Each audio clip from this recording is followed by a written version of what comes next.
Les animés sont connus pour leur univers fantastique et leur capacité à mettre en valeur des personnages qui sont souvent dotés de pouvoirs incroyables et de capacités extraordinaires, leur permettant ainsi de vaincre leurs ennemis et de surmonter les défis qui se présentent à eux. Seulement, il est toujours intéressant de découvrir comment ces derniers ont fait pour atteindre ce niveau de force et quelles méthodes ils ont utilisées. De la méditation intense à la fusion avec des créatures magiques en passant par des transformations incroyables et des entraînements intensifs, ce ne sont clairement pas les exemples qui manquent. Pourtant, bien que ces techniques-là soient assez basiques, d'autres animés décident de faire suivre à leurs personnages des chemins bien différents. Ainsi, dans cette vidéo, nous allons explorer certains de ces moments où les personnages ont eu recours à des méthodes étranges pour devenir plus forts. Alors comme toujours, pensez à lâcher un pouce bleu et à vous abonner si ce n'est pas encore fait, et surtout préparez-vous à être émerveillé, ou du moins fortement étonné. Mais avant de continuer, merci à Surfshark VPN qui sponsorise cette vidéo. Surfshark VPN, c'est une solution qui vous permet de naviguer anonymement sur internet en modifiant votre localisation. Ça vous permet d'accéder à du contenu disponible uniquement dans d'autres pays, comme des films, des séries ou des animés sur des plateformes de streaming telles que Netflix ou Disney+.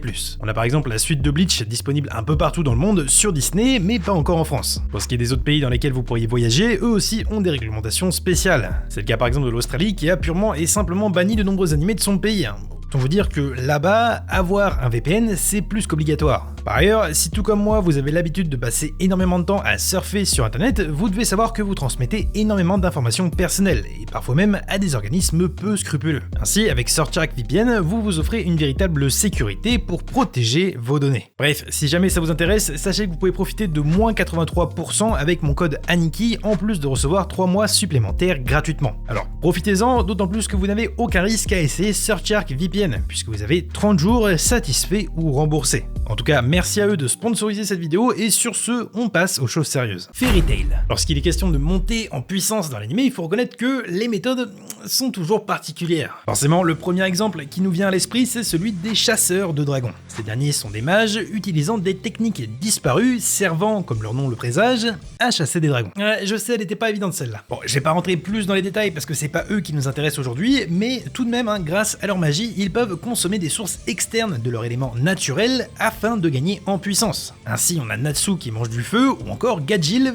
qui bouffe du métal. Alors oui, c'est pas commun, mais on a un cas un peu plus bizarre. L'un des arcs les plus connus de Fairy Tail, c'est celui du grand tournoi de la magie. Dans ce dernier, plusieurs guildes de mages s'affrontent afin de définir laquelle sera la plus puissante. Ainsi, lors du premier jour, on a le droit à différents combats comme Lucy contre Freya de Raventail, ou encore Ren de Blue Pegasus contre Alania de Mermaid Hill. Cependant, la guilde qui nous intéresse aujourd'hui, c'est celle de Quattro Cerberus. Lors de l'épisode 160 de l'anime, un combat a lieu entre Orga de Sabertooth et Warcry de Quattro Cerberus. D'apparence, ce dernier semble plutôt féroce, adoptant un caractère agressif en plus d'être extrêmement bruyant à l'image des autres membres de sa guilde. Pourtant, lors de son combat, on remarque que tout ça n'est qu'une façade. En effet, pour pouvoir se battre, il doit laisser place à ses émotions, puisque comme il le dit, plus il pleure, plus il devient fort. Ainsi, on le voit se mettre à pleurer des flots de larmes qui lui permettent de pouvoir frapper précisément ses adversaires. Cependant, bien que plusieurs mages reconnaissent que cette magie peut s'avérer puissante, on n'aura jamais l'occasion de le vérifier, puisque dans l'anime, il se fait directement one-shot avant de pouvoir lancer la moindre attaque. Bref, c'est un peu dommage parce que j'aurais vraiment voulu savoir si cette magie lacrymale est aussi puissante que ça. Mais en attendant, tout ce qu'on retiendra, c'est que utiliser ces larmes pour gagner en puissance, c'est quand même un peu bizarre. Punchline. Et oui, vous ne rêvez pas, il s'agit bel et bien du nom d'un animé. Alors, il est pas très connu, mais est-ce que ça serait pas un peu mérité ? Ça se débat. Bon, par contre, je suis obligé de vous parler un peu plus du synopsis pour que vous compreniez mieux pourquoi il a sa place dans cette vidéo. Cependant, rassurez-vous, je vais pas spoiler plus que ça. Donc, dans Punchline, on fait la connaissance d'un jeune garçon du nom de Yuta Hidedatsu qui vit une vie lambda dans une sorte d'immeuble qu'il partage avec 4 jolies filles. Alors ouais, c'est un ecchi, mais vous allez voir avec la suite de la vidéo que ecchi et technique bizarre pour devenir fort, ça se marie plutôt bien. Un beau jour, alors qu'il se retrouve impliqué dans un détournement de bus, Yuta découvre qu'il a été expulsé de son corps et qu'il est devenu un esprit. À partir de là, il va faire la connaissance de Shiranosuke, qui est un chat un peu lubrique et qui va lui apprendre à maîtriser ses pouvoirs spirituels dans l'objectif de retrouver son corps, mais aussi de protéger ses amis habitant dans son immeuble. Seulement, il découvre que ses pouvoirs d'esprit deviennent plus forts et que donc sa puissance augmente lorsque ses propres émotions le submergent. Ainsi, il se doit en permanence de rester calme, sinon il pourrait devenir beaucoup trop puissant, et c'est justement là le twist qui lui vaut sa place dans la vidéo. Parce que l'un des trucs qui fait totalement perdre pied à Yuta, c'est de voir des culottes. Alors, on reste ouvert d'esprit, je rappelle qu'on est dans un ecchi. Le souci dans tout ça, c'est que voir juste une culotte augmente déjà sa puissance au maximum, si bien que s'il en voit 2 d'affilée, il ne peut plus rien contrôler, à tel point qu'une météorite explose la Terre. Voilà. Je vous jure, c'est pas une blague. Donc ouais, il a facilement la capacité de devenir hyper puissant, mais à tout moment, il encourt le risque de détruire l'humanité. Autant vous dire que ça donne lieu à des séquences grandioses. Mais ouais, vous l'avez compris, Punchline c'est un giga bordel qui se prend pas au sérieux, et quoi de mieux pour ça qu'avoir un protagoniste qui devient fort en voyant des culottes. Même si c'est complètement con. My Hero Academia. Bon, au vu du sujet de la vidéo, il était clair et net qu'on ne pouvait absolument pas passer à côté de cet exemple, à tel point que je suis sûr que vous l'aviez déjà en tête avant ce visionnage. Pour rappel rapide, Midoriya a grandi sans pouvoir, si bien que son rêve de devenir un super-héros s'est vite retrouvé annihilé. Seulement, un beau jour, en faisant la rencontre d'All Might, son idole de toujours, ce dernier décide de faire de lui son disciple et d'ainsi lui donner son propre pouvoir, le One for All. Comme vous le savez, c'est un alter particulier puisque, contrairement aux autres, ce dernier peut se transmettre. Ainsi, il est dit que la nature même de ce pouvoir permet à son hôte d'accéder à la puissance des anciens utilisateurs de l'alter. Midoriya appartenant à la 9ème génération de détenteurs, il possède donc une puissance remarquable. Ce qui nous intéresse ici, c'est la manière dont le One for All est obtenu. Pour ça, l'hôte actuel doit uniquement fournir une partie de son ADN au destinataire, en plus d'avoir la volonté de transmettre son pouvoir. C'est pour ça par exemple que Stains, en absorbant le sang de Deku, n'a pas pu obtenir son alter. C'est donc grâce à cette méthode que le pouvoir peut être transmis d'un hôte à l'autre, permettant ainsi à chaque nouveau détenteur de bénéficier de la puissance accrue offerte par l'alter. Cette transmission du One for All est donc essentielle pour que le pouvoir puisse être transmis à travers les générations, et pouvoir faire face à All for One. Mais du coup, dans l'animé, All Might décide de le faire en faisant avaler à Midoriya un de ses cheveux, et clairement je lui en remercie, parce qu'en traînant sur internet, je suis tombé sur des versions qui étaient pas aussi cool. Bref, une méthode certes bizarre, mais le moins qu'on puisse dire c'est que c'est plutôt efficace, puisque la montée en puissance d'Izuku a été phénoménale. The hidden dungeon only I can enter. Dans cet animé, il existe des donjons cachés faisant office de légendes et qui dissimuleraient des trésors et des objets rares. Ainsi, nous y faisons la connaissance d'un jeune homme du nom de Noir Stardia. Et oui, c'est vraiment son prénom. Ce dernier est un fils d'une petite famille de nobles sans importance et sans grande richesse, qui a eu la chance d'obtenir à la naissance un pouvoir relativement puissant. En effet, il peut entrer en communication avec un grand sage pouvant lui donner réponse à n'importe laquelle de ses questions. Seulement, en échange, Noir se retrouve à souffrir de terribles migraines. Je sais ce que vous allez me dire, si ce pouvoir est inné, quel est le rapport avec la vidéo? Eh bien, rassurez-vous, il y en a un et...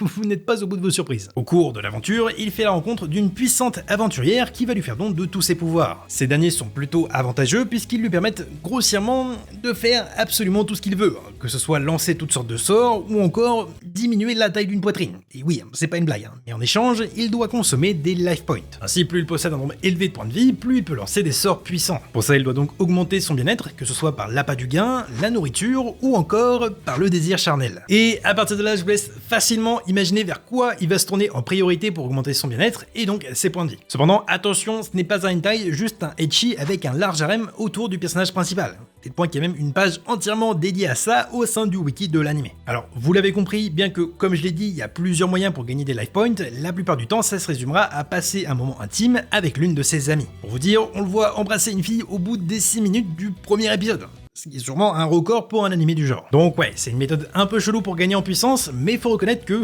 ça a ses avantages. High School DxD. On continue avec les ecchi et cette fois-ci, on va parler d'un des piliers du genre. Dans High School DxD, on suit les aventures d'un jeune garçon du nom d'Issei qui, après s'être fait assassiner, se réincarne en tant que démon serviteur de la famille Gremory. Certes, à première vue, sa vie n'a pas trop changé puisqu'il garde son apparence et une partie de son quotidien. Cependant, il se retrouve embarqué dans une guerre de clans entre différentes familles démoniaques. Comme j'ai dit, c'est un ecchi, donc un animé un peu tendancieux qui s'articule dans ce cas précis autour de la fantasy mais aussi du harem d'Issei. Donc ouais, forcément plein de personnages féminins qui lui tournent autour, d'ailleurs les vrais d'entre nous appartiennent à la team Akeno, et moins qu'on puisse dire c'est que la situation est très loin de le déranger. Comme souvent dans ce genre d'œuvre, le personnage principal est un gigantesque pervers. Forcément, mais dans High School DxD, la petite particularité c'est qu'il est complètement obsédé par les poitrines féminines, ce qui étrangement aura un impact important plusieurs fois au cours de l'histoire. Ainsi, au fil de l'animé, Issei va développer tout un tas de techniques diverses et variées, qui ont pour un point commun d'être là aussi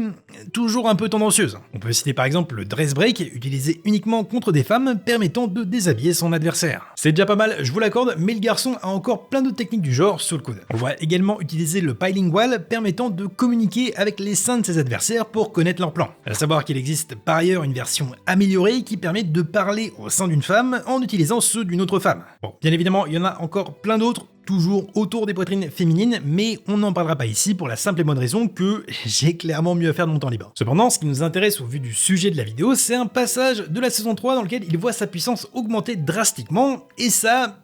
de manière un peu étrange. Pour vous la faire courte, une partie de la puissance d'Issei est tirée de son armure, nommée Balance Breaker, qu'il active grâce à son Boosted Gear. Seulement, durant une bonne partie de l'anime, cette armure n'est qu'une version imparfaite, enfin du moins jusqu'à ce qu'il suive l'entraînement de Tanin au sein des enfers. D'ailleurs, durant cette partie, on a le droit à une scène où un mec lui demande s'il a déjà appuyé sur un téton féminin. Alors, si je vous en parle, c'est pas pour le plaisir, mais parce que cette discussion va avoir un impact dans l'histoire. En effet, bien qu'il ait atteint le niveau suffisant, il n'arrive pas à activer son nouveau Balance Breaker, puisqu'il a besoin d'un catalyseur extrême pour faire culminer ses émotions. Par exemple, voir une de ses amies se faire blesser, mais bon, et ça aurait été beaucoup trop simple.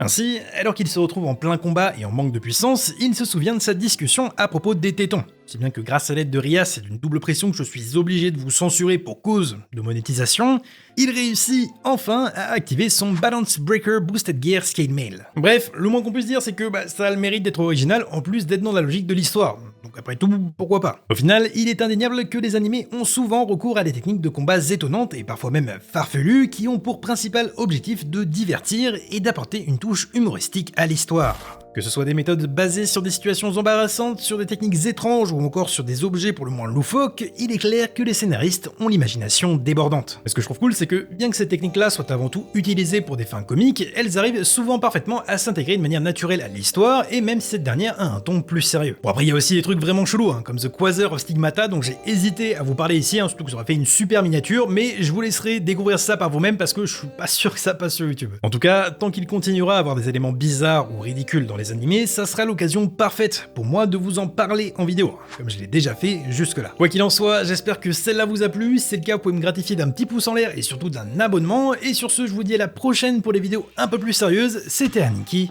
ciao.